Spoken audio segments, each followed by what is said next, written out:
up on our recording, if that's okay. So, oh great, so this is our second meeting, yay.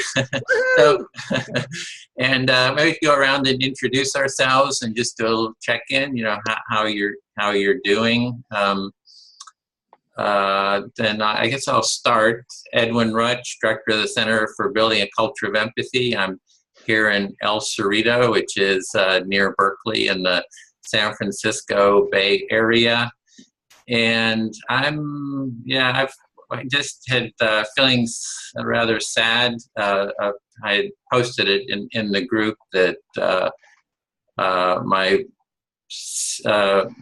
cousin of my partner Joan, he was one of the people shot at that at that newspaper. So I had just seen him, you know, several months ago, as I had written, and so I didn't know him, you know, very well at all, but had just been at Joan's mother, her at the hospice where she was dying, and he was real close with her, and you know, we had sat together, and just the two of us had sat there at her bed as she was dying, and you know, I kind of gotten to know him, so it was like a total shock. And you know, it just never felt, you know, you see these things happening and it just seems like it's at a distance, but you know, sort of seeing it, you know, having a personal connection is just quite different. So I'm, you know, feeling a little sad, you know, not feeling sad about it. Still, my partner Joan's quite upset, and for me, this is sort of a direction forward. So I feel good about, you know, being here, because I really see that, you know, building a more empathic society is a way to address these these kind of issues. So I'm feeling glad and kind of determined to, you know, keep working away on what we're doing here. So that's me. Didi, since you weren't here last time, would you like to go next? I'm Didi Stout, and I'm also close geographically to Edwin. I'm in Emeryville, California, which is the home of Pixar Studios. They're down the street from me, and everybody knows Incredibles and the various films, I think, from Pixar Disney, we should now call it. I came to this as a member of MINT. Oh, here comes my cat. Excuse me while I do the positive reinforcement of coming home. There you go. Okay. Got to get the salmon treat out. And what else? I was just finishing my first draft on a blog that I do for a group called the Families for Sensible Drug Policy on Facebook. And this section, which had already been determined last month, is on tough love, on that concept, which I've never been a fan of. And went back and read a friend of mine, Maya Salavet's book from, it's 2006, so it's a bit of an older book, on the teen camp called Straight Inc. that was around in the 90s, 70s, up until about mid-90s, 2000s. And here in California, we recently had an expose in our San Francisco Chronicle last week on teen leadership camps that are actually more like group encounters of not the nice kind. You know, people getting in your face and screaming and hollering to build character, right? And looking at that, and while I'm reading Maya's book and thinking of the ways that some of us think that you need to behave to others in this rude, harshly confrontational way in order to get your point across, or in order to facilitate change of some kind, and just how sad that is, and how counterproductive. Yeah, and in reading that, I was thinking about the shooting, because you had also posted that, Edwin, and I read that, but also it was, you know, all over the news, and thinking, here we are again with another person taking things into their own hands in a very violent manner. And that just seems to be okay these days in some pockets. And I'm really disturbed by that, whether it's somebody I've been confronted on the street with people saying just outrageous things. And I think, I'm minding my own business walking down the street, and you're making assumptions of who I am and what I do, and feel that it's all right and acceptable in our world now to just say whatever you want and do whatever you want. And so I'm looking at this as a place for me to do a little healing around some of that, as well as then to have that ripple effect, much like I came to MI in the same way, that I needed to find a new way to work with my own patients at the time I was at Kaiser.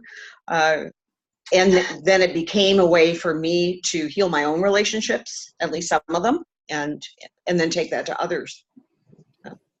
And I'll apologize, Izzy, my Abyssinian, will be coming in periodically and may even make an appearance. So if you see a very handsome brown cat with a Batman jacket on, that's Izzy.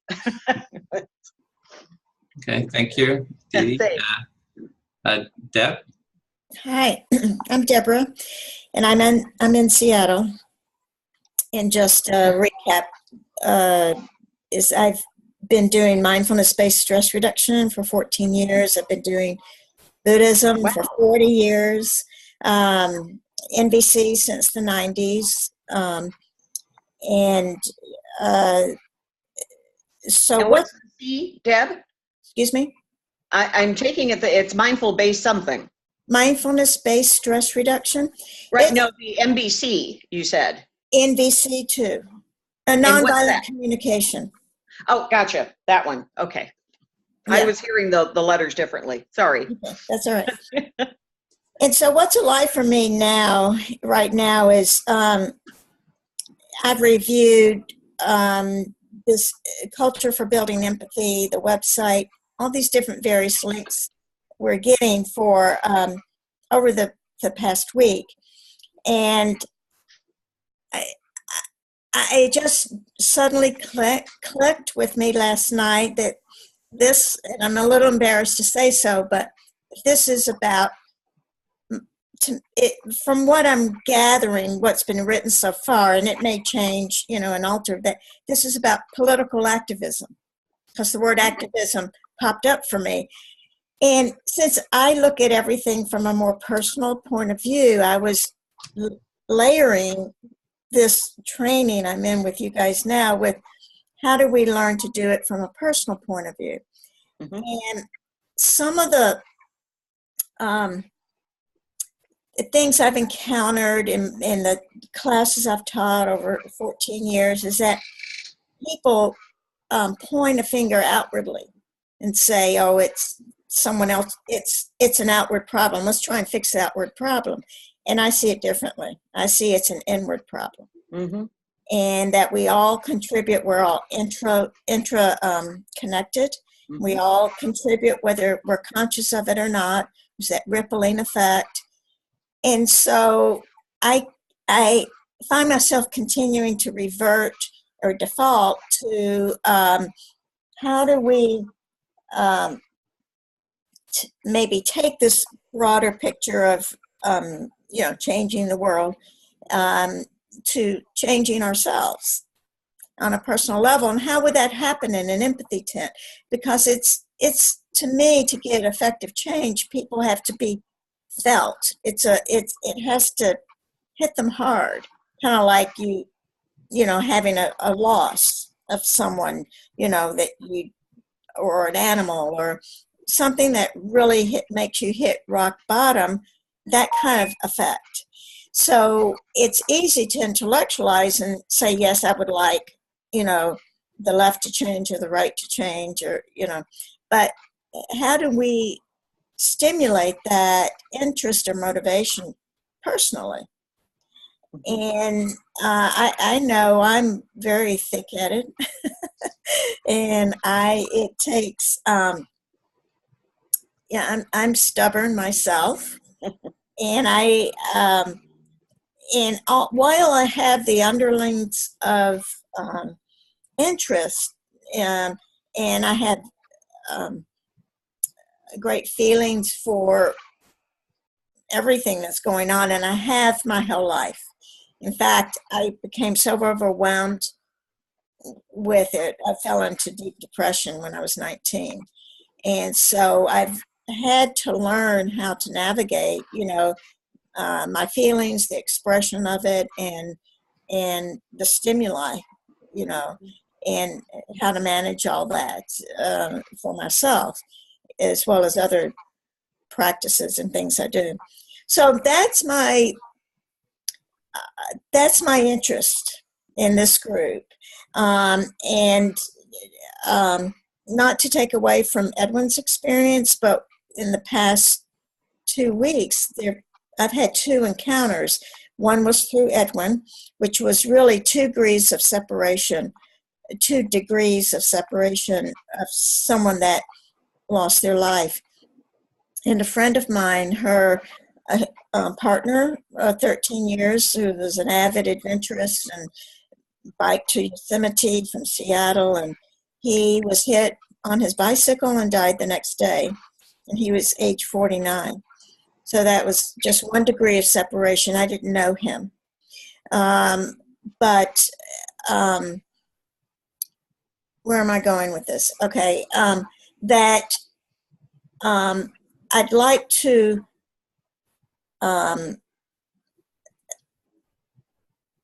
for us to appreciate this, that to me, I want to make sure for me, if I'm involved in an empathy tent, that it's not a distance issue. Like the Syrian thing is not distant.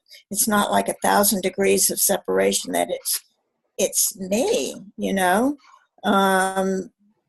not from a narcissistic point of view, but that it affects me personally. I feel deeply affected personally by everything that's going on, and insulted and offended and all of those things. So how do we work with that? Not in a way that it takes, it immobilizes me or people, which can happen when you start opening up the channels of empathy, like you get overwhelmed and what do I do with all this? But how do we look at, I wrote it in last night, what I want to contribute, but discovering, what did I write? But discovering, if I can find it, I have all my tabs. Whoop.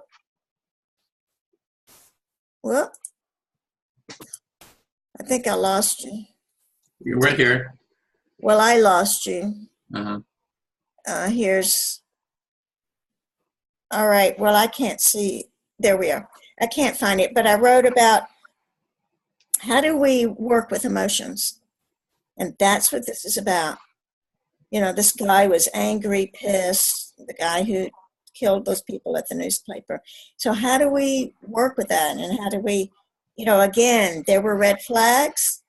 I've read about, what led up to this over the years, actually. And the editor did say, he's going to come in and shoot us someday. He actually said that.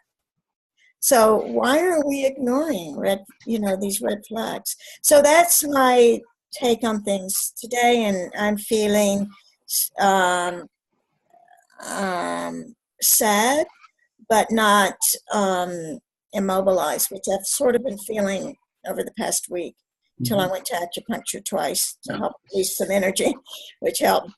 So Okay. I'm feeling sad and but still motivated to try to implement some change.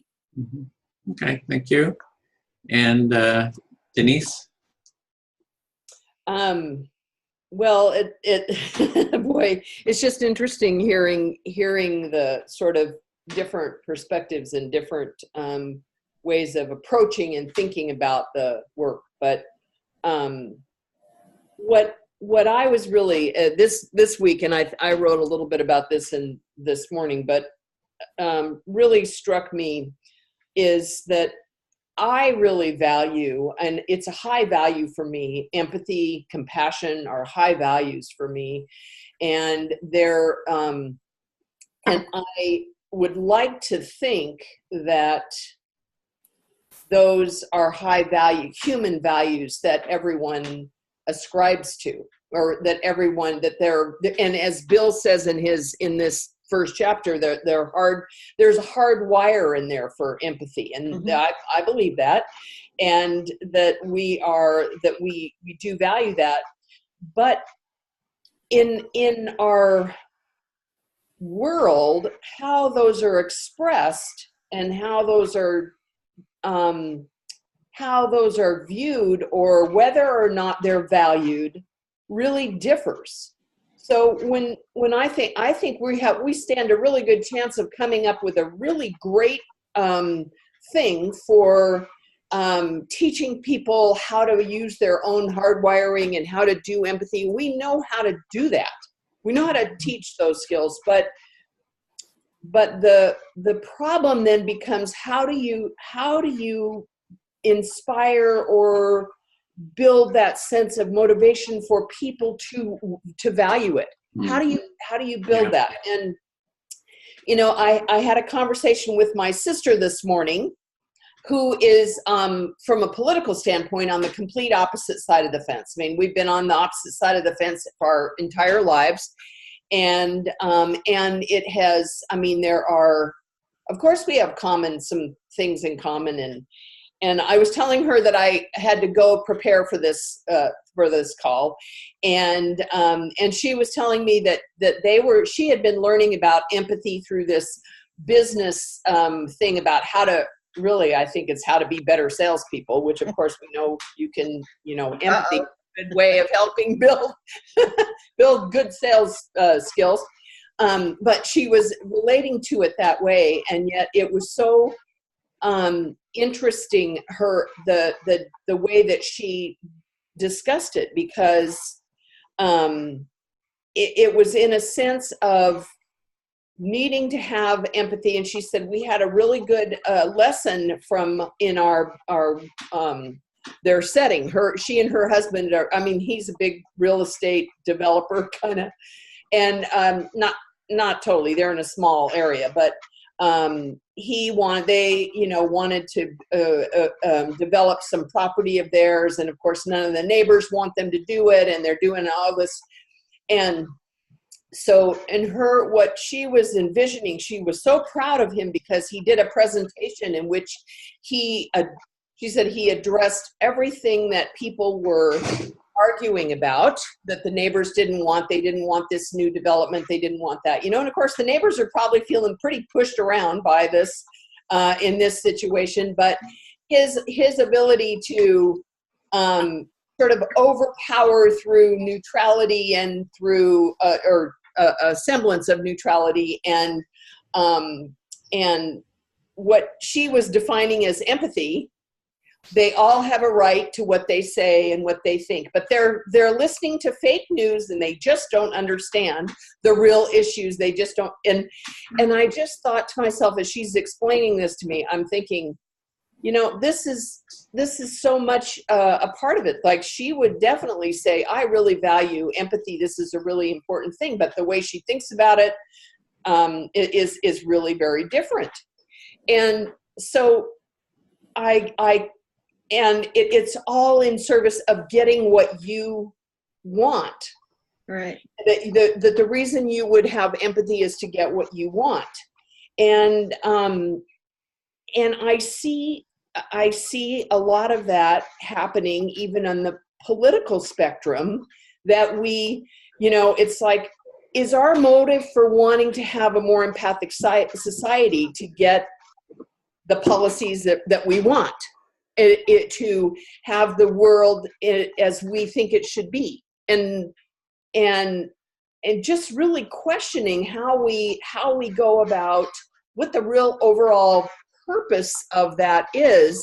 And especially when you recognize that even if you learn to listen to each other and learn to really value each other's the differences, doesn't mean you're going to have a difference in opinion or different values about what is right or wrong in terms of going forward or how you build policy. So it's not going to get us, to me, it gets us something that's a really deep moral value of understanding and being human and recognizing our human connection. but that doesn't mean it's going to result in changed world, or may not. And so it just, all those things were swimming in my head this week. Okay, a lot of things to discuss in the upcoming empathy circle process. So, and can I ask, Denise, where are you these days? Oh, I'm in Portland. Okay.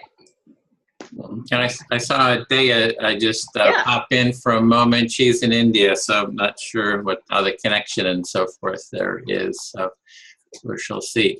Okay, then let's see. The next I wanted to, we went a little bit longer than I thought here, but that was fine for just initial introductions. One thing we do is set the intention. So our intention that we have is to build a culture of empathy, and that's for everyone to be able to authentically express themselves as well as be heard to their satisfaction.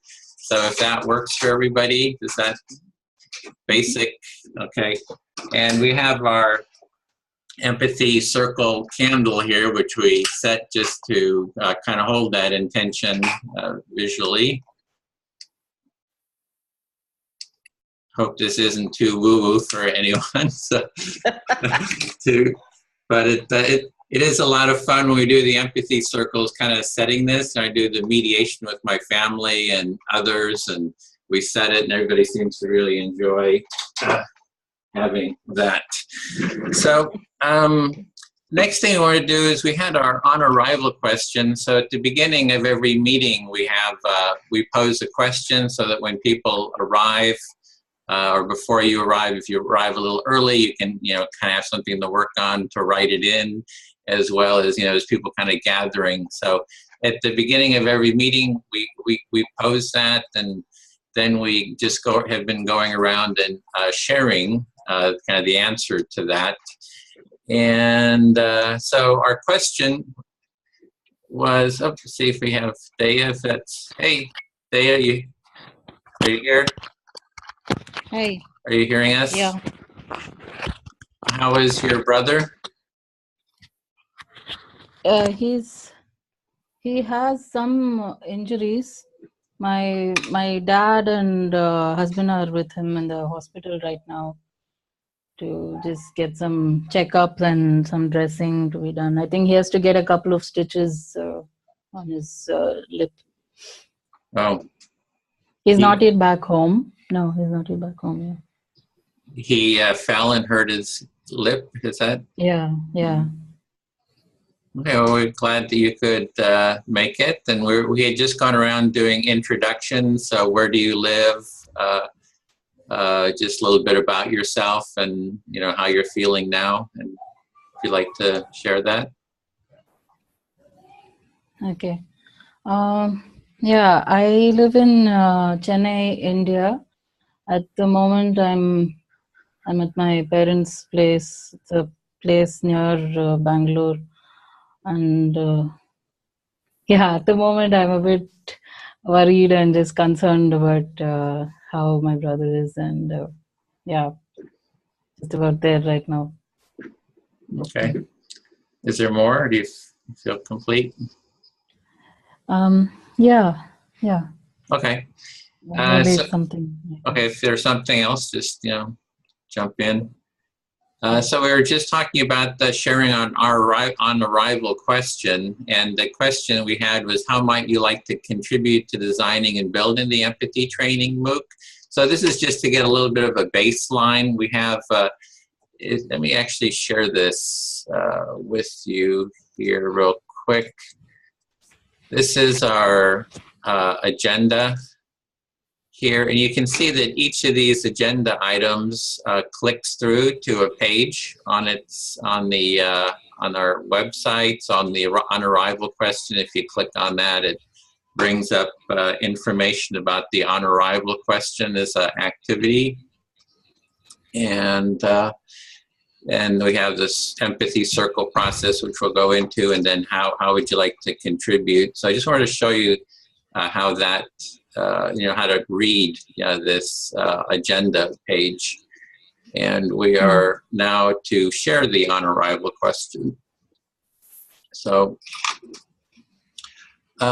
yeah, just wanted to get sort of a baseline. How do you, just, in short, just, a couple of minutes, like how do you imagine you'd like to contribute to the project? And we'll kind of, in future meetings, we'll kind of go into more depth. So for me, it's pretty much, I'm working all the time now on this project. So it's kind of like a main focus, having worked, quite a while on empathy and doing hundreds of interviews and having the empathy tent and all kinds of different projects. They've been really seeing the need for this empathy training to be online, something that's open, accessible, engaging. So, I'm just kind of doing A to Z and recruiting people to, take part, developing the website. So,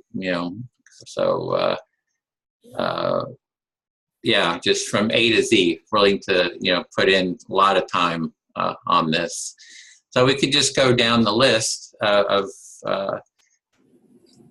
Didi, would you like to go next? Yeah, dealing with Izzy here for a second, sorry. Sure. So I'm finding, just FYI, that I'm on the section of contributing, and I see somebody has put in X's in your little parentheses, and I don't seem able to do that. So maybe I'm not on the right. Oh, that's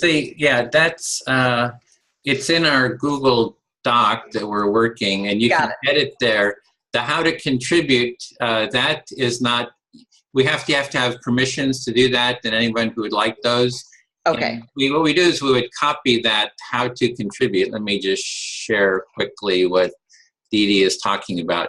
So the how to contribute site page, this is like a basic, we're trying to break down the individual components of how people participants might like to contribute. So it would be, just do the sample workshop as an attendee, which is, reading the book, showing up, doing the exercises, co-designing the training, asking what skills you might have, design activity lessons, doing some visioning about what our overall vision of a culture of empathy is, dealing with technical issues, lead, facilitate empathy training, do activism, facilitate empathy circle between different groups who are in conflict, take part in the empathy tent, which we do offer listening, and so we have several people around the country starting empathy tents. So that's kind of like the larger vision. And we'll do that maybe next time, go into more detail, but this is just to get started with a quick few minute, general baseline of how you're imagining you'd like to contribute. So I don't know if hopefully that helped, Didi. Yeah, I'm just looking at those things and seeing kind of what I would gravitate towards. And for me, it would be, writing copy would certainly be part of it. I definitely have my own style of writing, and, it's not going to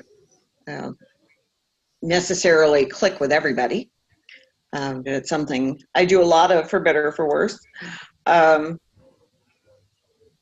I would love to be part of one of your empathy tents. At some point I'd love to facilitate one, but feel like I'm a ways away from that. And as we talked earlier, I'm no good at doing web design, but I know a lot of people that do. And, I can engage my son or capture him from time to time, at least his ideas about that. My son works in creative design for live music shows, but has a background in graphic design and in video production. So I tend to go to him about, who could we rope into doing some things? And he usually has good ideas about that, or even ideas for things that we might want to do that could be in the more creative end. Is that kind of what you were looking for? Yeah, exactly. I just was making notes there on the page as you were speaking. Okay, thank you. So thanks. So next, just going down the list here on our Google Doc, Dea, you were just next on the list. I don't know if you're ready to even think about this, but.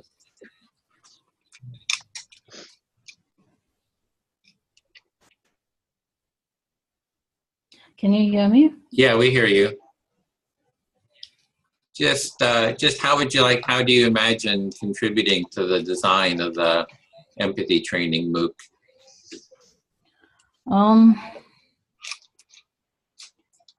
I can be on calls with you or anyone else to discuss like what minutes are taken, and also yeah, just discuss and see what works. And yeah, I can also help with transcribing the calls. Yeah, and yeah, online sessions. Yeah, physically I can't be there but online listening, so I can do that. Holding space, empathy, I can do that. Yeah. All right, then I just made those notes, holding empathic space. And Denise, who's next? Well, I could certainly see doing things like helping in the design of activities and that kind of stuff, about what kinds of activities you might do and what kind of forum. And certainly doing readings and thinking about it. So I could see doing that, and I can spend a couple of hours a week working on that stuff in addition to the meetings. I'm really, as I mentioned earlier, I'm really interested in and struck by the whole idea about relationships that came out of the reading for today, that first chapter. But that I'm really interested in participating in that discussion about the vision, or how we see this working, or how we see this impacting life, thinking that really broad and those bigger questions. So I could see working both on the technical part of the technical end of it, and in addition to thinking those more conceptual things that I think we really need to do to develop a good product. Oh, great. Yeah, the visioning, we might have some separate groups that are just specifically to use empathic listening to articulate and write up, a clear vision. We've got sort of the basic outlines, but it can go into more depth. Okay, so Debra? Unmute. Okay. So in my own training, so mindfulness-based stress reduction, the part that I find that I'm good at and I enjoy, and I enjoy all of it, but what excites me is the design and development of the curriculum.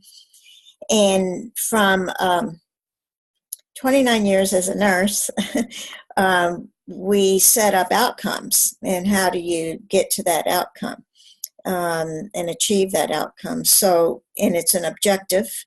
So a lot of, my training as a nurse and as an instructor in MBSR is, how do you help people achieve their outcomes? But going back to what I was originally speaking of, is from a subjective point of view. And what I find challenging is actually so much of nursing is objective, so much of healthcare is objective, which is contrary to what I think it should be. I think it should be more subjective. It should include that empathic element, which I don't think it does to the extent I would like. But that, and from my own family, it's not easy to speak subjectively and personally. So how do we make that happen, that subjective personal dilemmas that we carry, that we want to resolve, and those that we want to resolve and feel we can, to a greater platform such as our community or the world at large. But do so that it's not so subjective that you say, like Denise or someone else was saying, I just want my way. I want to do it so that I get my way, and I'm satisfied. So not like that. So it's the blending of subjective and objective, information, and getting the finding out what your outcomes, what you want to achieve, and then with an integrated heart and mind, which is to me being conscious of what you're saying and doing and experiencing in the moment, of letting that facilitate the movement of empathy.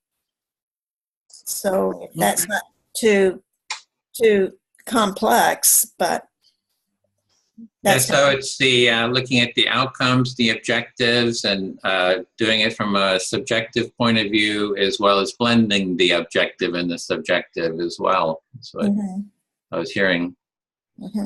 Was there more? Or you? Yeah, being able to, I'm having a small conflict of understanding, or synthesizing this, like take for instance an empathy tent, which you've already been doing and I don't have experience with. So, it's, if you're looking in the way it's posted, it looks like, we're looking at political stuff, the left and the right and all of that. But to me, it feels like that's jumping ahead a little bit if people don't know how to speak from their own personal interest and empathy, because we carry out our ideologies from a personal point of view. So if we haven't cleared our personal point of view, our ideologies are going to come across that way as maybe conflicted and not integrated. So really developing those skills, how do we develop those empathy skills and integrate that with ourselves before we go out into difficult situations? And, we need sort of those skill development before, which is really what this course is about, right? It's chapter 15, he talks about, talk more kind of political, bridging the divide. So, but you got to get from 1 to 15 to, and how do we develop that? Thank you. I feel heard. Okay. So that was just sort of getting a baseline. We'll kind of go into this. Oh, Didi. Edwin, if I could add, Yeah. I wrote it down and then totally forgot to say it, but I also enjoy, sort of my creative end is in curriculum building. Okay. I think that comes with being a trainer and a professor all these years too, that and trying to do that in a hybrid way, I think is always a challenge. I'm not saying I'm great at it. I'm just saying I like the challenge. Yeah. Trying to add in various activities or using clips, as we were talking about, video clips or whatever it is, to make it so it's not just a didactic platform.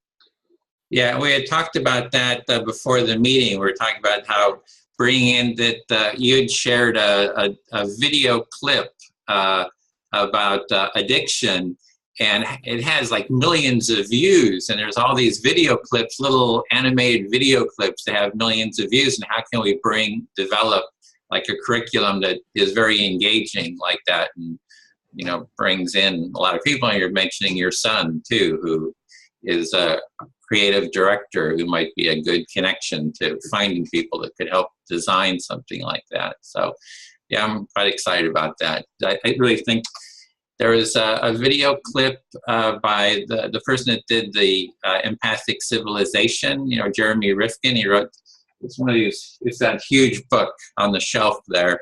Right, it's right. I don't know if that's coming across right there, I think. Yeah. So anyway, the RSA Animate did a video clip, an animation video clip, like a 10-minute talk by him. it has millions of views. So if we can get, design lessons that have maybe that animation, something that's very engaging, that's kind of what one of the goals is.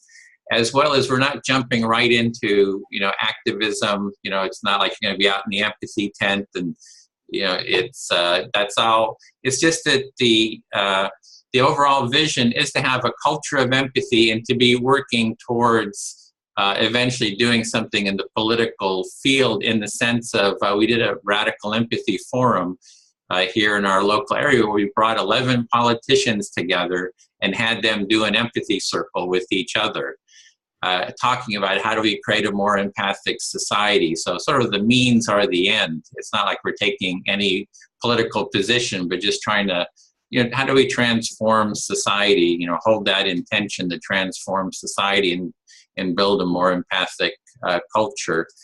And so the basic process we're doing, I think we're ready to go into that, is the empathy circle, which is using mutual empathic listening. We did that at the last meeting, and I think Didi, I hope you saw the instructions. We're doing one person will speak, and they'll select who they're going to speak to. You speak, and that person will reflect back their understanding, just basic empathic listening. We have a 5-minute time limit, to speak on the topic of the book, chapter, or whatever is alive for you, or whatever you'd like to talk about, anything that comes up. And then once you've done speaking, you can just say, I feel fully heard. It's the listener's turn to select who they're going to speak to, and that person reflects back. So it's the basic container that we're using for the empathy building, is this empathy circle process. And to introduce the book chapter that we're going to be discussing, let me bring that up here. I create a little summary of the chapter. And this is it. We're on chapter 1, and it starts with, he starts with a summary. He starts with a quote. You never really understand another person until you consider things from his point of view, until you climb inside of his skin and walk around it. And that's from Harper Lee, To Kill a Mockingbird. The highlights, that I saw in this chapter are, he says, we are all social creatures. We can take the perspective of others. We are hardwired for empathy. And he sort of talks about accurate empathy versus a little bit about inaccurate, that, we can't have misunderstandings, and how do we create more accurate empathy?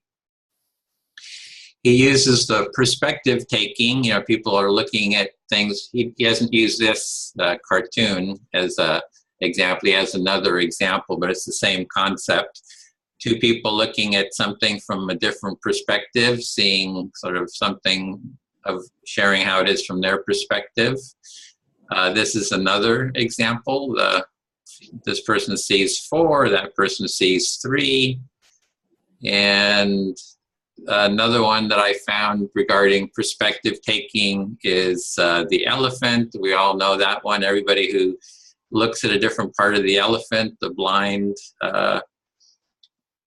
looking at the elephant, feeling the elephant, they all see something else. It's a wall, it's a rope, it's a tree, it's a snake.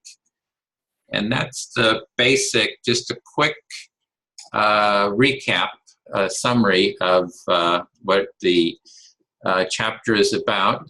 So we can start with the empathy circle. Who would like to start and select who you'd like to speak to? And we have about almost an hour for just doing the empathic listening on the book, like I said, or anything that's alive for you. And we can get started. Who would like to start, and who would you like to speak to?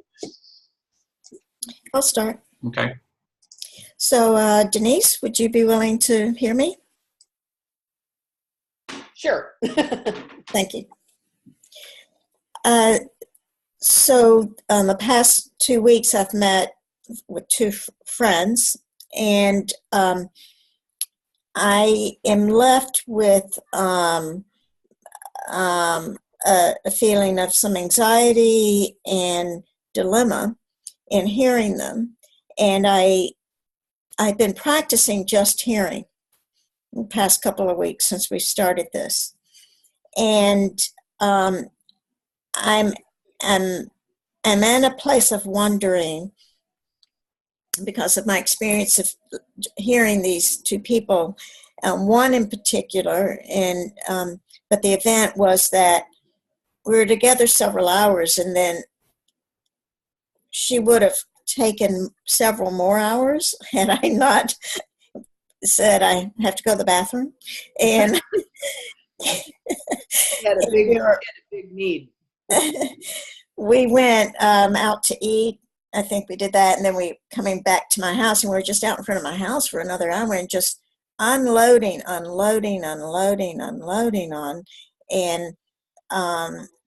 and I think this is sort of her nature anyway. She talks, she fires a lot very quickly. And so, and then with another friend who we took a walk through a park, which took over an hour, but nonstop walking. It didn't even stop. We just stopped briefly to look at the view and the water, and then she just kept going, and her energy and her mind and her speaking was just so driven. And I finally, and as we're trying to wrap up, we're in the car for another 30, 45 minutes with her still going. And I finally was able to just throw out a small tidbit, was saying, what do you do that helps you ground yourself? Because neither of these people were grounded well at all, very much spinning in their head, and it was coming out of their mouth onto me, which I sort of call emesis. It seems like it really had this feeling of like it could go on forever, and as you're just hearing, it's just coming at you, just more and more coming at you, and it doesn't sound like it felt like it was really a conversation. It was just more being coming at Flooded. you. Yeah. Being flooded, yes. And that it felt really overwhelming. It's like, what do I do? What am I supposed to do with all this? Mm-hmm. Mm-hmm. And I couldn't even find room to come up with, an empathic entry, except for at the very end when one of them just finally began to wear out and slow down. That's when I threw out, what do you do for yourself that would ground you? And I wasn't trying to say you're not grounded. It's just, I was just trying to bring the focal point in. And she came up with some things, and I just let that happen. I let her answers be her answers. That was it. I didn't try to correct or edit that, or just let her come to her own, solution, her own conclusion to it. But you really noticed, though, you noticed a shift in the momentum where you could find a way in. Like you were able to recognize that something was shifting a little bit, and you could get in. So you were able to sort of, even if it continued on afterwards, you were able to find a way in.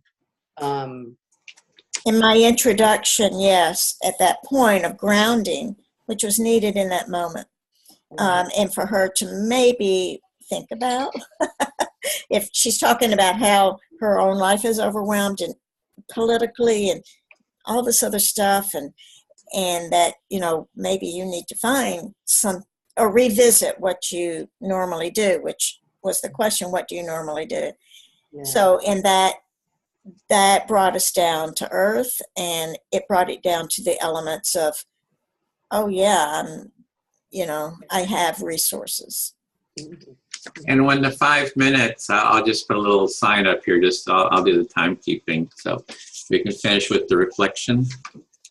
Yeah, so not only were you able to find a way in, but it seems really pretty telling that you were able to find a way in that was really on target, even though this friend didn't recognize, or these friends didn't recognize that they were ungrounded or that, but that when you were able to come in, you found a way to bring that into the conversation and bring it down to earth.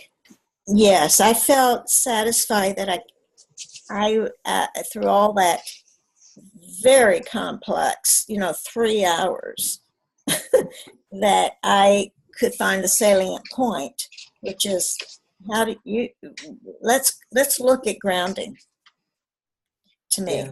Yeah. Whether that was empathic or not, I don't know. So thank you, Denise. I feel that you heard me.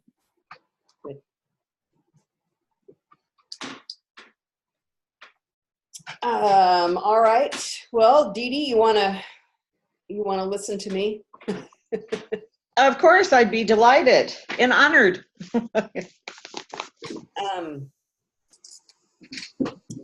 So the thing that really stood out to me about this first chapter is that the notion that this is about relationship, like that empathy, someone experiencing or feeling empathic or anything doesn't take it the whole way.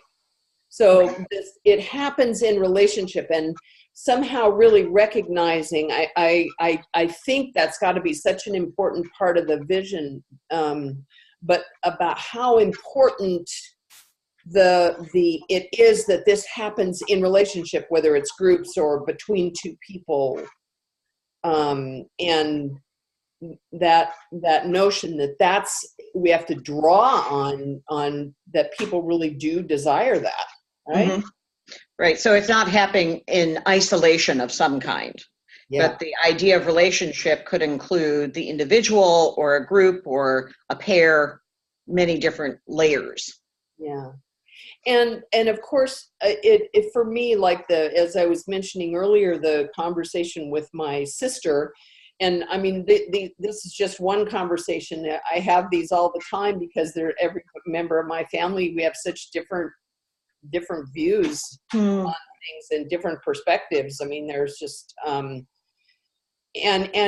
how hard it is. Like, I think about personally when I go and I'm with a client or I'm demonstrating in a training or I'm doing something like that, I don't have any problem allowing in these differences or being empathic with all these folks that, even if they have completely different perspectives, it's like the nature of that relationship is really different. I don't have any problem with that. I can do that pretty easily.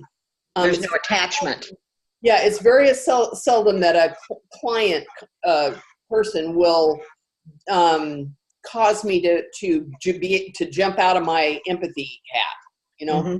But then, when I'm in the relationships that really matter to me, or, I mean, not that they don't matter, but the relationships, the closer, more intimate relationships, it is really, really challenging. And that, of wanting somehow to be able to hold on to the relationship and hold the differences.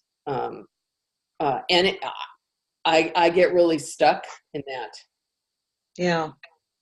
Yeah. I mean, it really sounds like the closer, and I think this is typical too, the closer that you are to a person, the more difficult it is to hear only with our ears, if you will, to be that really open vessel, because there's history, there are desires on both parts. Of various kinds, and it's sort of speaking to that. And so how do we be more neutral? It's kind of what I hear you describing. Well, and the fact is, I mean, I don't think we can be neutral. Yeah. I mean, we can't always be neutral, and we need to hold on to our own, we need to hold on to the truths that we know, that we know and understand. It's sort of like, okay, how can you, and can you really have different truths? I don't know. That's another good question. Yeah. It's really, it's just a really, it's a really challenging thing, you know. Can we really, and we have to be able to do that. So we have to somehow be able to get underneath where, you know, the last line in the MI preparation prayer is one that always stands out to me about, you know, and something about, may we know that in spite of all our differences, there is some place where we are really one. Mm-hmm. And it's like that. How do we get to the place where we recognize the oneness, and those differences don't matter as much? They're floating around up here. They're still there. They're going to be there. Right. There is something deeper. There's something more important. And it's really hard to hold on to that. Yeah. Yeah. It really sounds like at the core for you, it's about how to find that space, if you will, between an attachment to something. You know, how do I remain an advocate of something that I believe in, and how do I hear the other side or the other sides all at the same time and make that workable? Right. And I don't know if I don't know if I would go as far as to say I need to advocate for my truth. It may be. I mean, I'm really struggling with that, like, you know, advocating for the truth, or whether or not it is more, because I really, you know, I can always be wrong. And I can always have my truths shaped by things that shift and move, and maybe my deep understanding isn't really, you know, I think I have enough humility to recognize that I can be wrong. But it's really hard to be wrong with family members. I don't like that. I'm always right with them. Thank you. Thank you. I hope you were heard. Thanks, Edwin.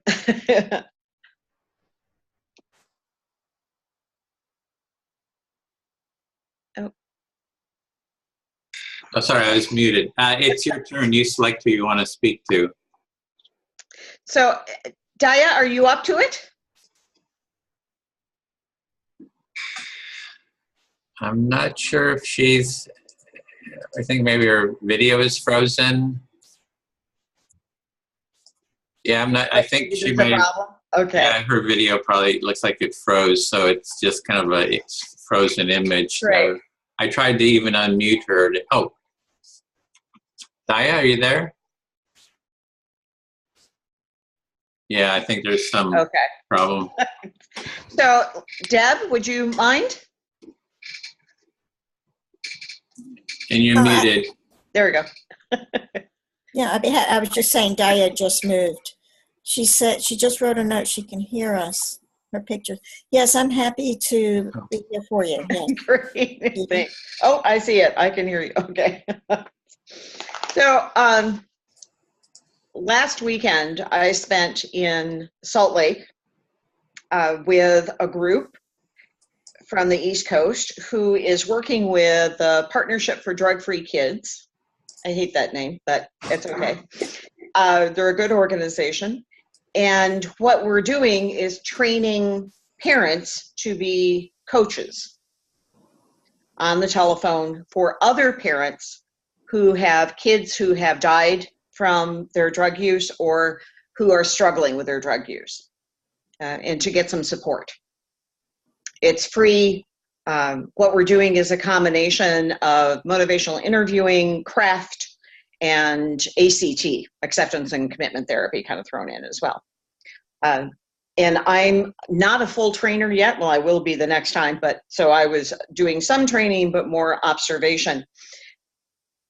As a person with my own drug history, and with my parents, one is dead and the other, we have, I think, finally we're not speaking at this point.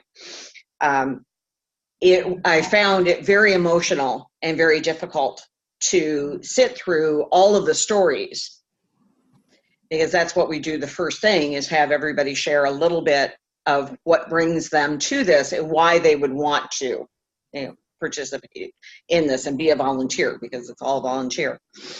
And this is a 2.5-day training. I mean, it's a long training for these folks. And I became extremely emotional and sort of surprised myself at the level of emotion that I was feeling. I'm typically pretty good at sitting and hearing all kinds of stories and not getting attached to them. I mean, that's part of what we have to do in order to be effective, I think, in some ways. And yet I don't try to do that being completely disconnected either. So it's that space in between.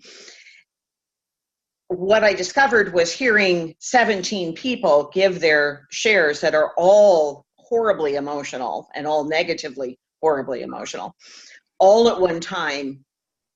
I was reminded of your friend kind of vomiting on you. Forgive me for that, visual now, but that's what it feels like to me. And have all of that on top of me was simply too much. My own guilt and shame, and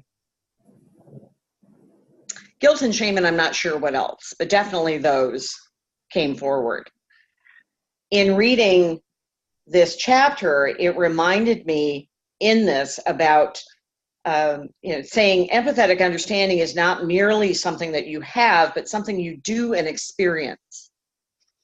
And thinking of that idea of experience and really trying to insert myself into their place and not be the drug-using kid anymore, but being on the other side, which this is not the first time that I've done this over the years. But it seemed like it was more important somehow this time. And so I think that's part of what really stood out for me in this. And Maybe then we get a reflection there for this. Okay. Sorry? Oh, just if you want to give a space for Deb to reflect. Sure. She can interrupt anytime. Oh, yeah, okay. Yeah. Well, I was actually enjoying listening and Okay, maybe. and finding the salient place here.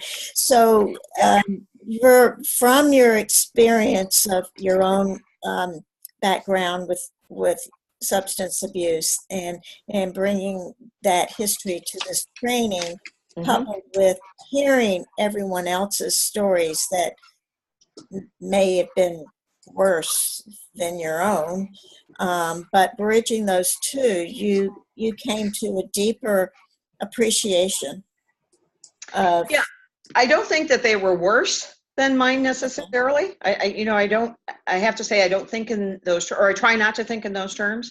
I mean, clearly mine is better because I'm alive. First of all, I'm present, and this is 30 years later. Yeah. I have 30 years of abstinence, and their kids don't.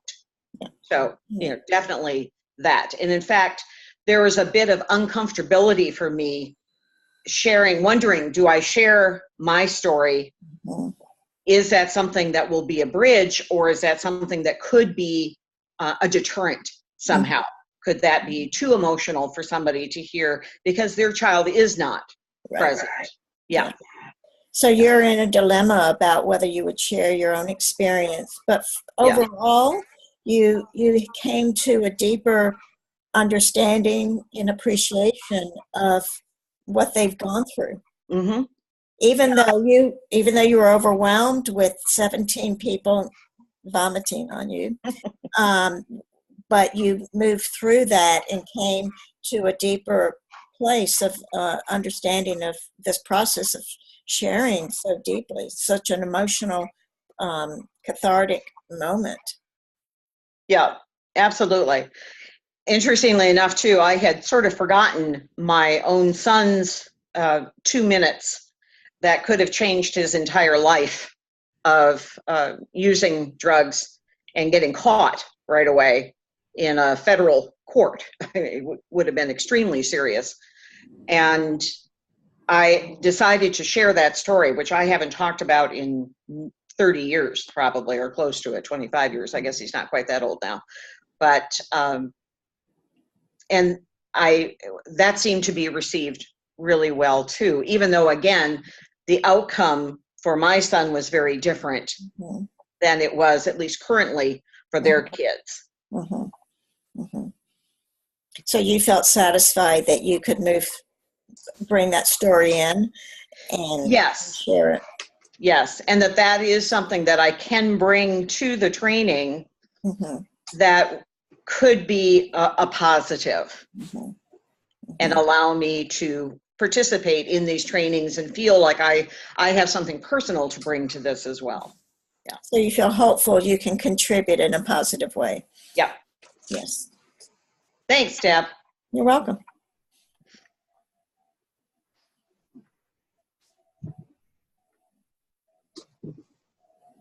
So it's your turn again, Deb. We just keep going for the time allotted. And Okay, which is Edwin, would you another, do? sure, another half hour or so. So I'm going to sort of bring in more of that thread of hearing people go on and on and on.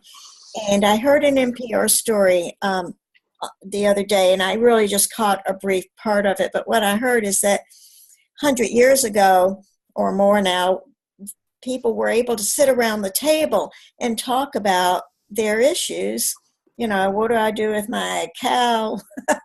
What do we do with the new sheriff in town? You know, the conflicts and issues people have without people thinking, when was the last time you saw your therapist?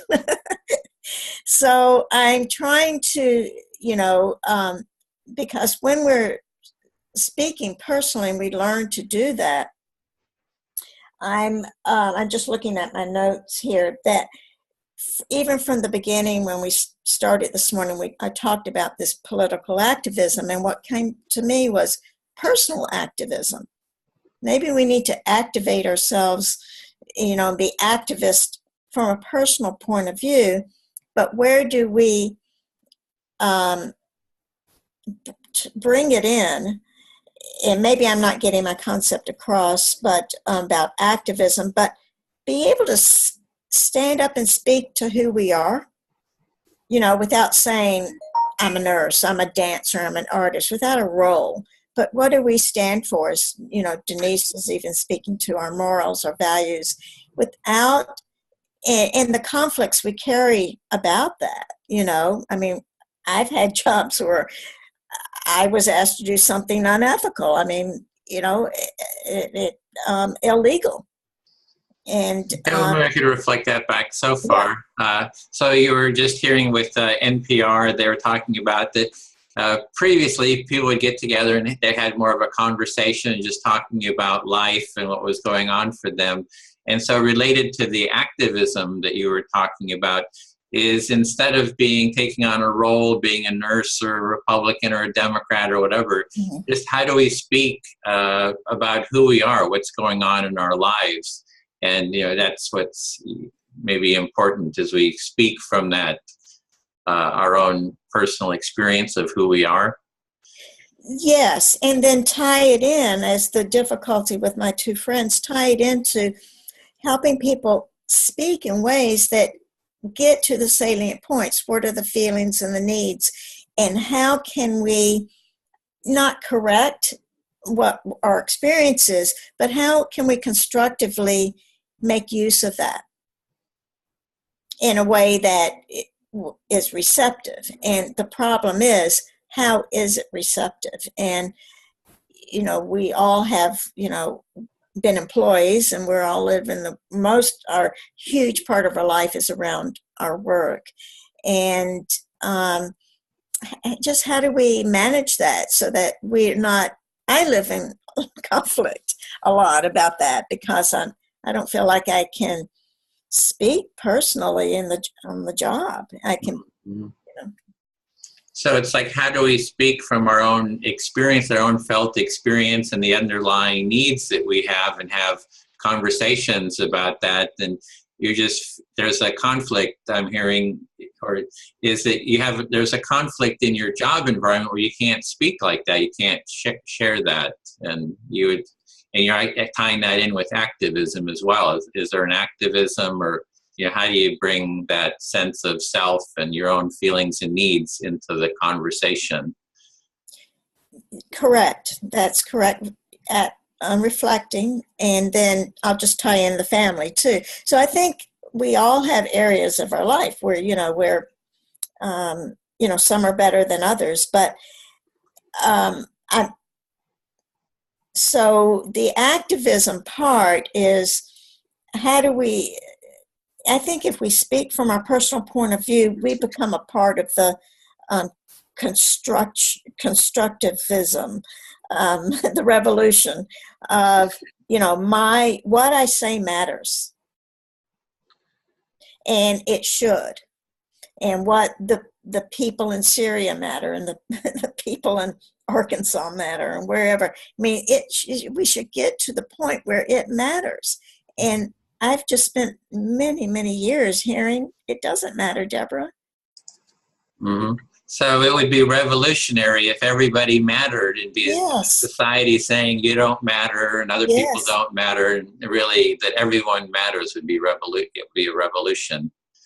Yes, and I feel so sad. I mean, I'm on the verge of crying right now. Mm-hmm. I feel so sad about it because it's really depersonalizing, and that's that was that subjective objective piece I was trying to speak of. You have to have both, but you don't want to get to the point where you're depersonalizing.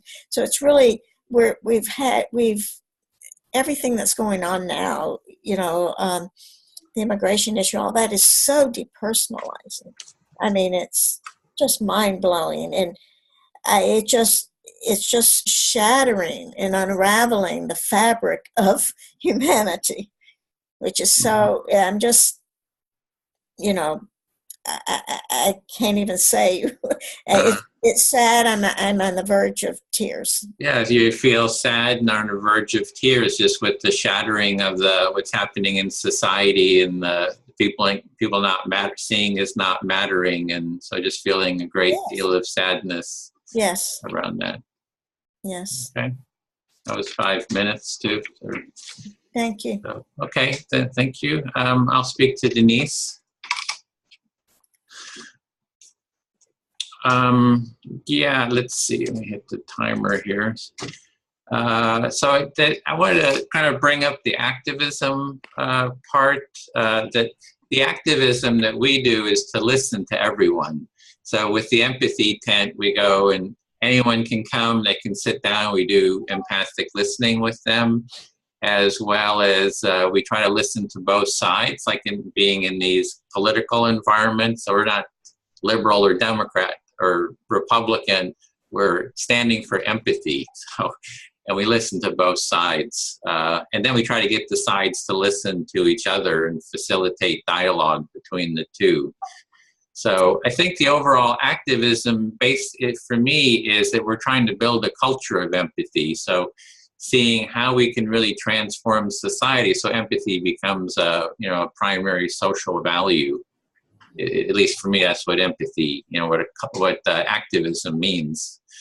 So the actual activity you're doing for the activism is really around the listening and working that way. So we oftentimes think of activism in lots of different ways, and out protesting or out doing this.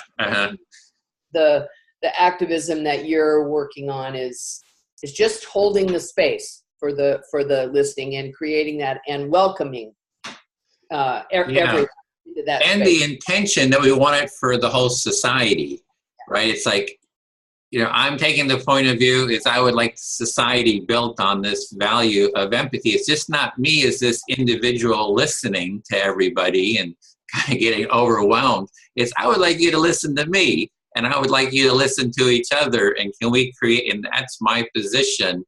And that's what I'm working for. And if you don't like it, well, let me empathize with you to find out why you're against it. So sort of the means are the end, but we still have that intention, so. You're being or doing the change you want to see happen. Exactly, yeah. Be the change. And a lot of times I see that the empathy training is is that, well, we will, have our group, and we'll have a group that we have empathy and we support each other.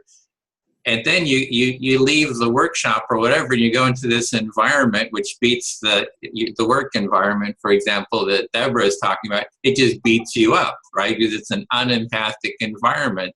But we can say, we want this environment to be empathic. At least that's my position. And if you don't like it, let me empathize with you about why you're against empathy. But then at least we're in a conversation. We're speaking our truth and then working towards it, instead of just kind of isolating ourselves and maybe getting our own support, which is important, we might need. But really so I see the activism in terms of transforming the society and being active, and we have to change the political dynamics to support empathy. So, yeah. So again, that notion that it's one thing to just be a part of it and have it support you personally, but it is more about for you about being able to take it out into the world and wherever that takes you. When you're empathizing with people who are against empathy, like taking it out and saying, pushing the limits of that, saying I'm willing. That's where the work is. Yeah, and it's also like, hey, I would like the government to spend $20 billion on empathy training. Let's put it in the schools. Let's put it in the community organizations, and I think it's all doable. Because we had 11 politicians get together here in Berkeley at the University of California, Berkeley, and I led these empathy circles with them, actually talking about how do we create a more empathic society. And so they were sort of doing it and talking about it, and some of them said, yeah, maybe we need to take this to Sacramento to, kind of hold some empathy circles there. So yeah, that's I guess I'm trying to explain what I mean by the activism component of it. It's not just demonstrating, it's actually, doing it, but in a social context, I guess. Yeah. Yeah. It has a very specific meaning for you. And it sounds like that you're also really taking the experience that you have, like having the politicians there and seeing it in work, seeing it in action, being able to see it really helps you hold on to the vision that this is something that we can work towards and is possible. There's the possibility out there. Yeah, it gives me hope too. So, well, with that, I feel heard. Thank you. Okay, well, let's see. Is Daya gone? She's probably gone. Yeah. No, I can. Oh, hear you're here. Oh, you hear us. Oh, great. Yeah, but my video is not turning on for some reason. Would you be willing to listen to me, Daya? Yeah. Okay. So the thinking about this issue of activism, last week I did a training, and it was on cultivating change talk, which Didi will recognize. It's a motivational interviewing thing, but in the process of doing that, I put together my own story of what had happened to me in relationship to activism, because I had when it finally occurred to me, it was not too long after the election, but I had all these active things that I was working on, personal things, working on changing. So they were related to spiritual stuff and health stuff and all different kinds of change efforts that I was attempting to make. And after the election, what I realized that I needed to figure out what role I could play in this. I knew I wasn't going to be out there protesting. I knew that wasn't me. And I've been there and done that. And I was trying to find a way to do it. But in the process, I ended up feeling like completely Okay, Daya's not able to hear fully, so should I have someone else listen, Daya?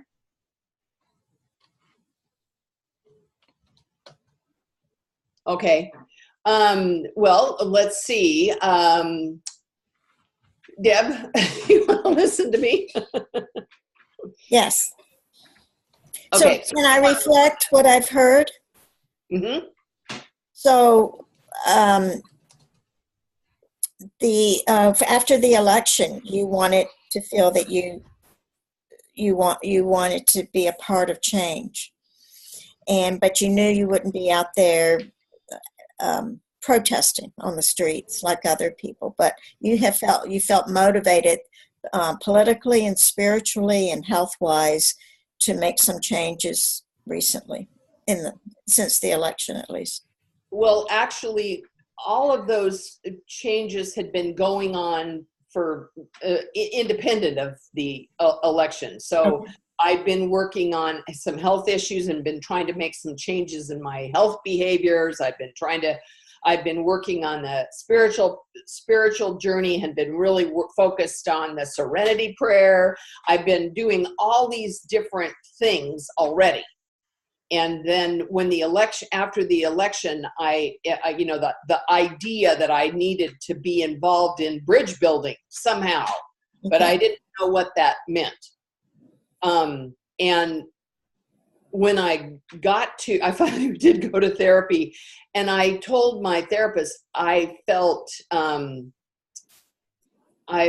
like I was completely tied up in knots.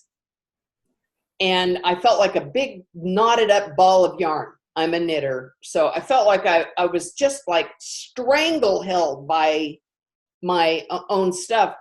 And in the process of putting this training together, I was talking about the story of through the therapy and through my own work, even outside of therapy, of pulling apart those pieces of yarn and being able to come to starting to paint the picture or fit it into a broader context about what that activism would mean for me.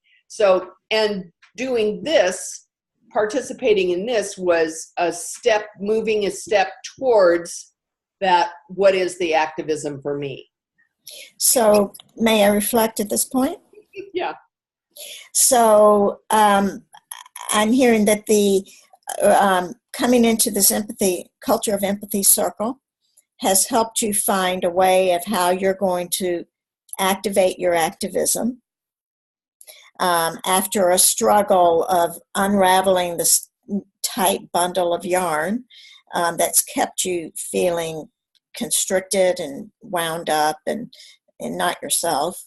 And do I hear that there's some glimmer of hope that this culture of empathy process is giving you a pathway for you to speak from what's important to you?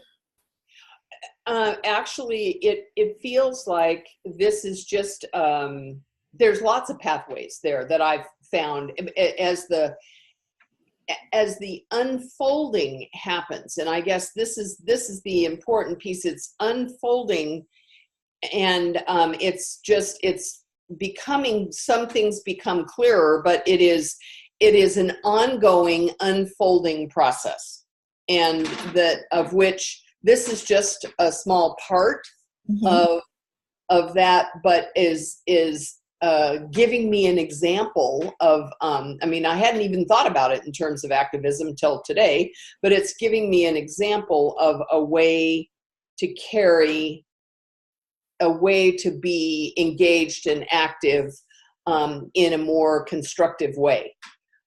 So it's giving me an example, and I just, the having thought about it a lot this week about that unraveling and sorting out and figuring out, well, what is really important, and where that leaves me is trying to figure out what really is important, and then taking steps from that. So this, you're finding discovery that this empathy process is one part that that is satisfying to you for your journey of activism?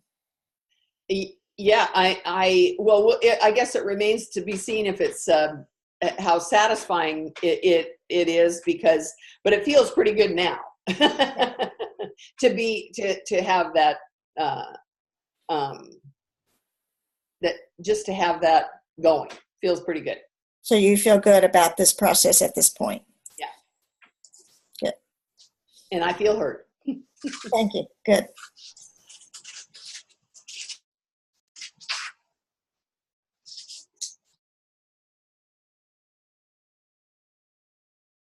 Oh, so Deborah, it's your turn again, and Dea may write up something, then we can just reflect that via text at some point if he hasn't written yet, but it's your turn to continue. Yes. So I'm going to continue with this theme for me of... and who you're speaking to? Oh, I'm sorry. Thank you. Didi? Didi, are you? Okay. Great. Thank you. Thank you. I'm gonna, this theme is still alive in me right now, and because I'm wanting to, a theme of where to bring people's thoughts and what they're saying to a focal point, without feeling like I'm the sergeant at arms with a stick saying, stop now so I can speak. Okay. Because I'm wanting to do this one-on-one with people. I do it anyway. I do counseling with people. But as I dig deeper into what the feelings and needs are and do it from a little slightly different vantage point, I'm finding a need to figure out a way how to interrupt the process, except for telling them ahead, set it up and say, about every 2 minutes, I'm going to maybe be raising my hand and saying, we need to work with that piece of what you've said. Okay.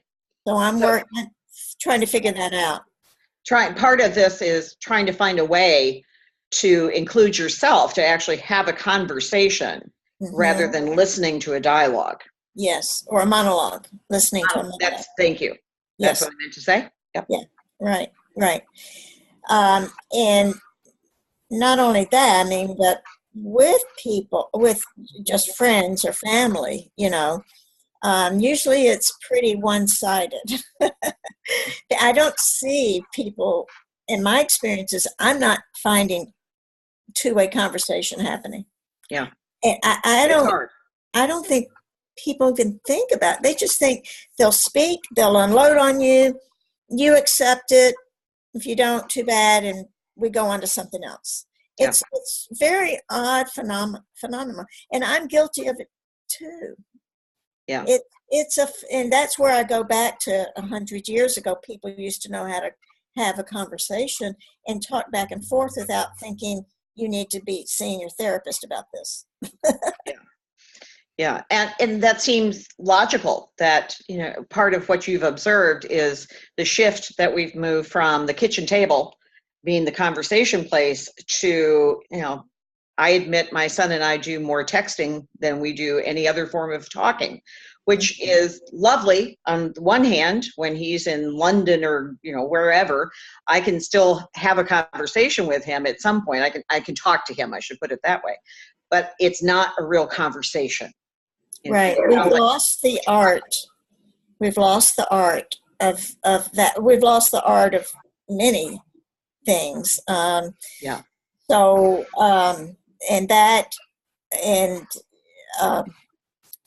I think that's sort of part of there are a few things that I consider to be the last frontier. Empathy, which maybe was ever a frontier, but maybe it was, I don't know. And the art of conversation, the art of, simplifying, slowing down, not packing so much in, which I'm guilty of. But the art of conversation, and I didn't grow up in a family that had two-way conversation. Okay. And so it is something but I have 4 siblings who, I wouldn't say they know how to converse either very well. So you haven't had a lot of personal experience with having deep conversations, of having people really listen to you. So you're kind of just a basic, decent conversation where someone can reflect, just not even deep listening, but what did I just hear you say? Can I pick up on that? People want to say what they want to say, and that's the end of it. Yeah. Yeah, kind of like what Denise was talking about in these threads and thinking of it in conversation. You know, when you say something and then I want to kind of chime in on that because it's reminded me of something or it's made me think newly in a way about something. And then you chime in again, and that's what brings this dialogue and this conversation that weaves together like these threads to make a quilt or something out of it. Yeah. I did come up with an experience that was called referencing, is that, you know, can we listen to someone without referencing, interjecting something that reminds me of something, which actually throws the whole process off to me. You know, if I say, oh yeah, that reminded me of when I was in Hawaii too. Well, you know, why don't we not do that and just hear what the person is saying? Okay. It seems like we always have to jab ourselves in. You know, so it would be better for you in viewing these conversations as allowing the person just to be heard and then move to the next conversation, or both people or however many people are involved, that everyone is heard, rather than doing it from a personal place of I can appreciate what you're saying because right, kind of go off on this tangent, identifying with it. Yeah. But hearing them and then asking questions about that. Well, how was that for you? Get curious. Yeah. Thank you. Yeah, thank you.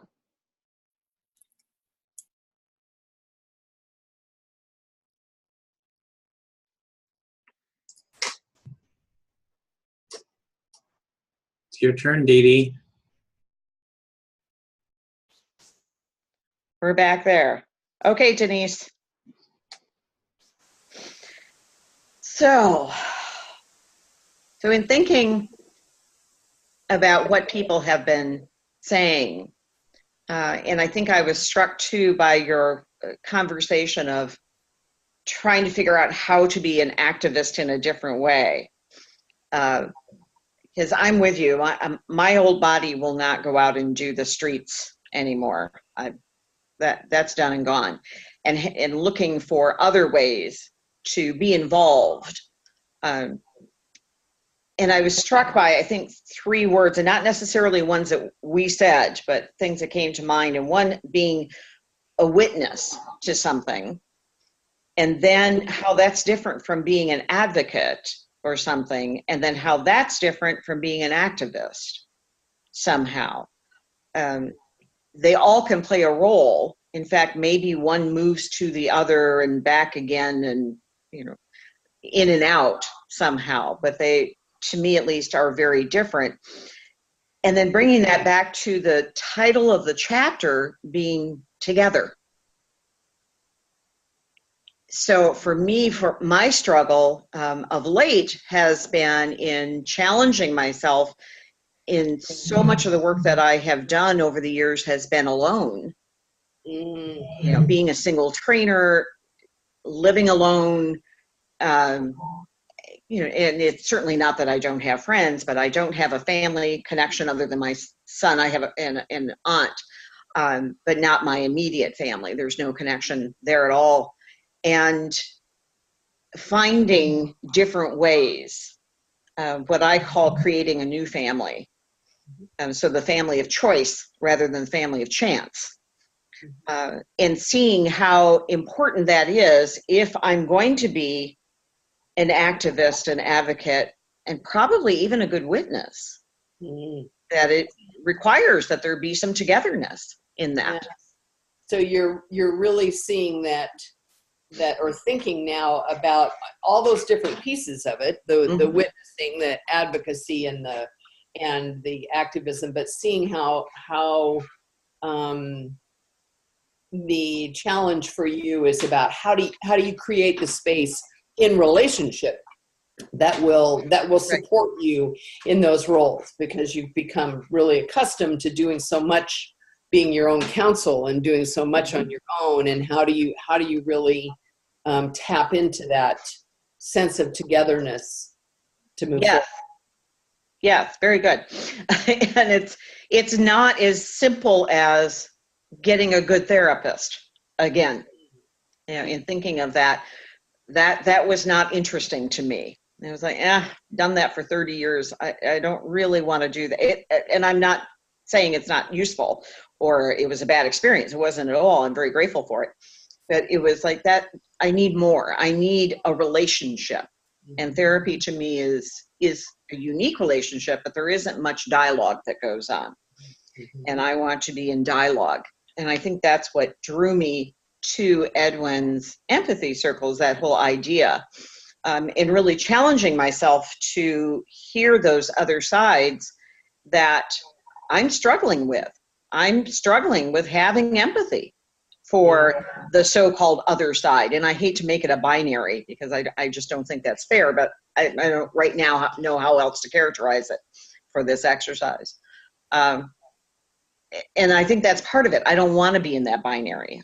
That makes me very uncomfortable in a lot of different aspects of my life.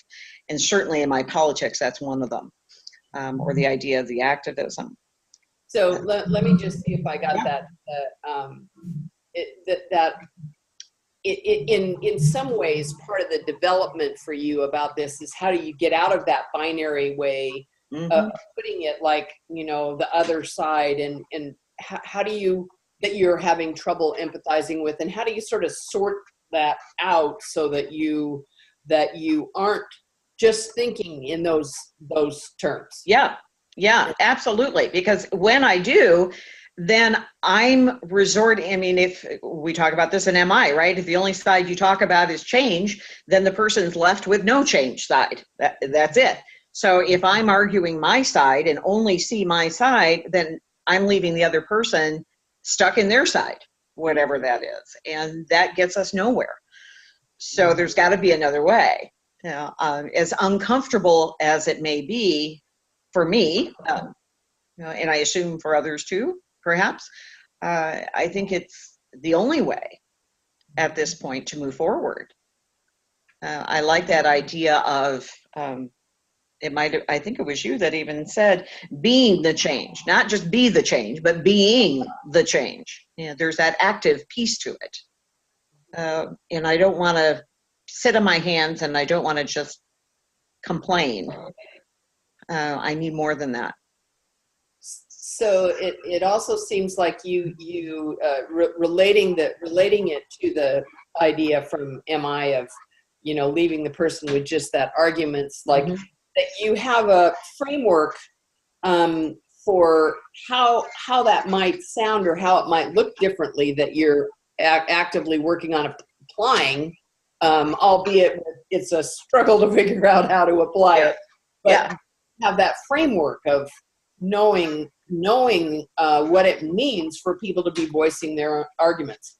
And allowing them that space. Thanks. I felt heard. Okay, Denise, I just see that Daya had shared something. I was just wondering how we could incorporate that. Perhaps you could speak hers or just as kind of the last part. Can I? Okay. Or I could do it. Read it too, if you. No, I'm just looking at how I can get to where I can read it. Oh, it's a chat. There's if you below, there's a little chat button, and then it opens a window on the right. And I'm trying to get down where I can. There we go. Maybe scroll. Need the computer. So. So how to kind of access it?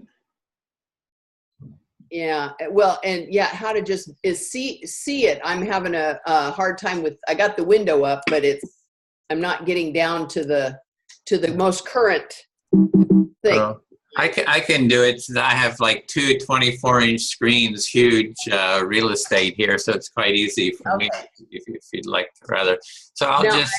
I got a little bit farther down, but so what would you like me to do? I'll go ahead and just read it since it's quite quite accessible here. So what I'm hearing Dea say is what struck her is reading the chapter is one part that mentions that we are social beings and we have the capacity to perceive what other people are feeling, and we feel that ourselves. So I noticed that she notices that for her, that works for being able to offer empathy, and at the same time to draws people forming into groups with people with shared values and have a sense of belonging. So it's this that we're social beings, we're wired for empathy, basically for connection, and that it draws us together into forming groups and that have shared values, and that we can feel that we belong, like how I feel drawn.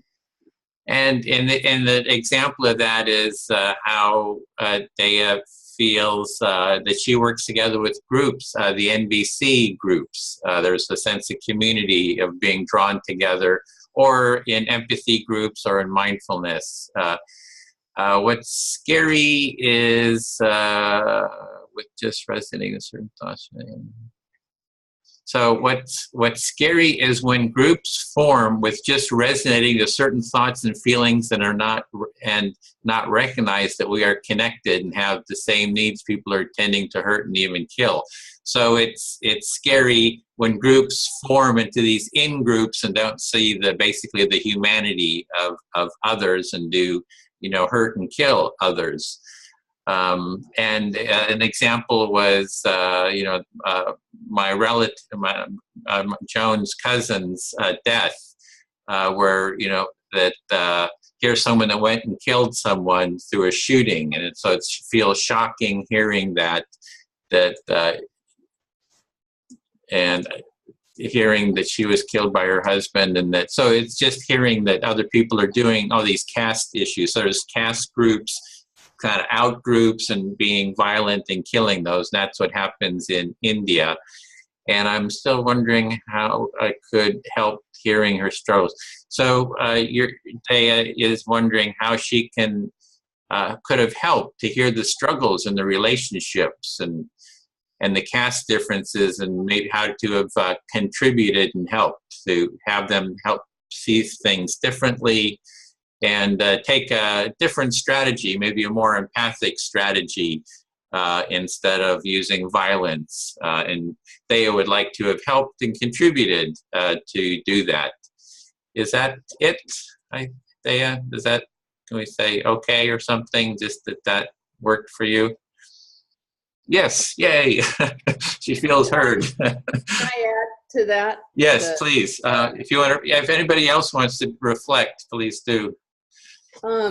It really, that sense of the sort of flip side of forming groups, and how easy it is for people to come together based on a shared values and a sense of belonging, and even really noble intentions and wanting to do something of value, and how easy it is to then, what she's mentioned, that really scary of the formation of out groups and in groups, and it's like that is so easy to happen. And it seems like, Dea, you're really drawing that attention to us, that we need to bear that in mind as we go forward, about how easy it is to get caught in our own group.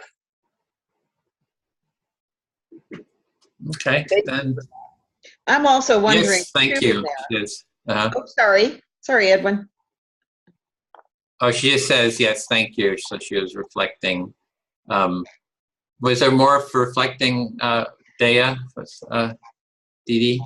Well, I was wondering if part of it, sort of piggybacking on Denise's comments, that if this is also a good reminder of,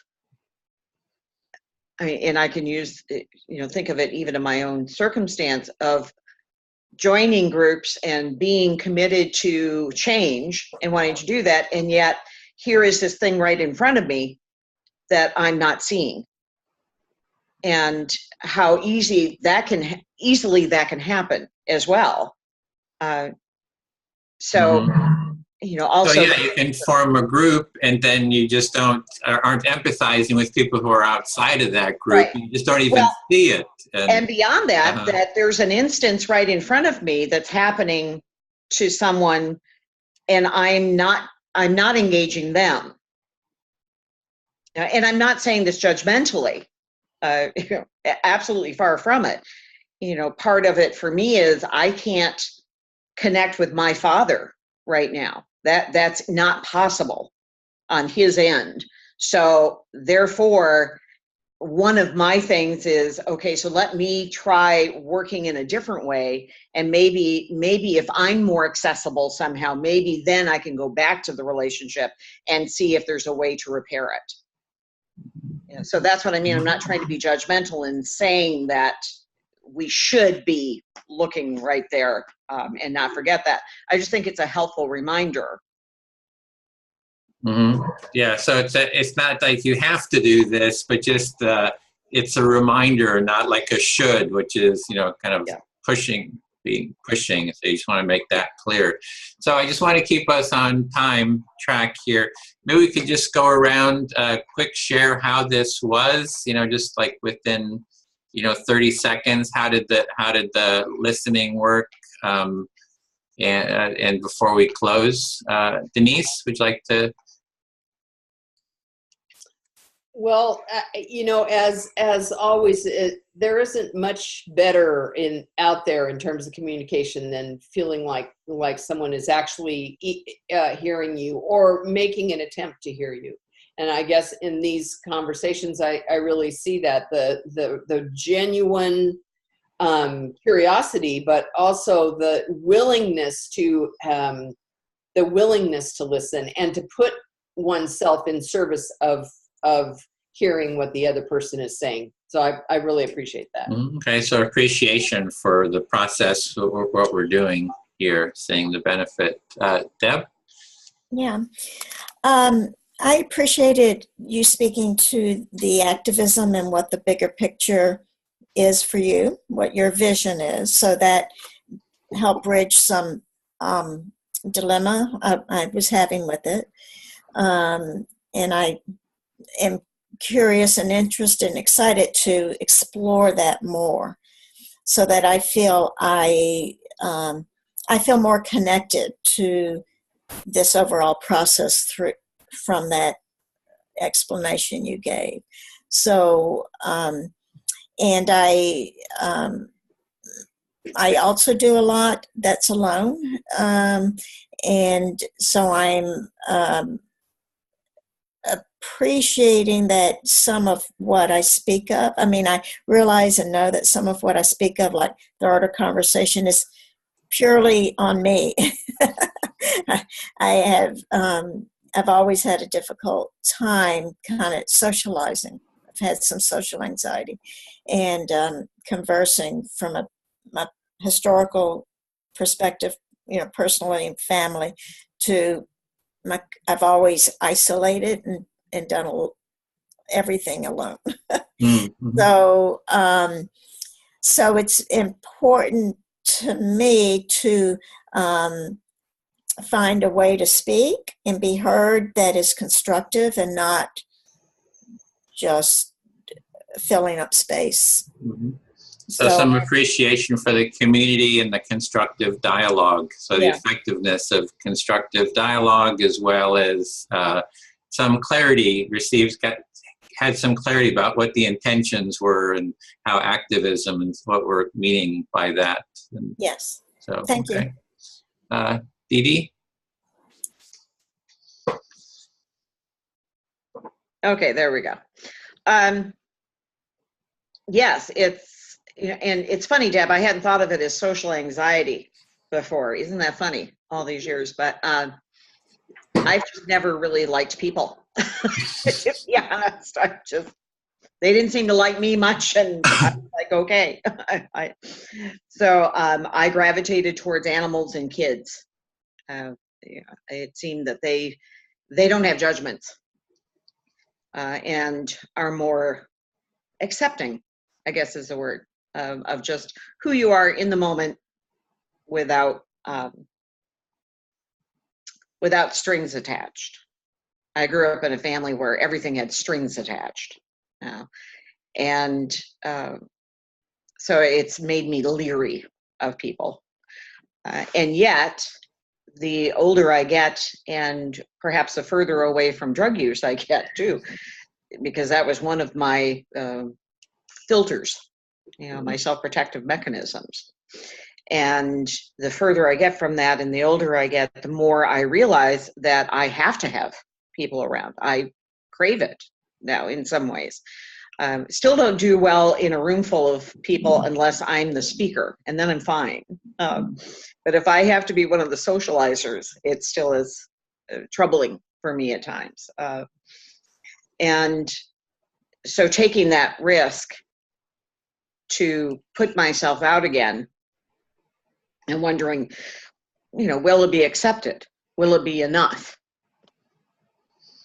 Okay, so I'm hearing some appreciation for the social connection here, and just curiosity if you'd be accepted in the environment in it. So just yes. Okay. Yep.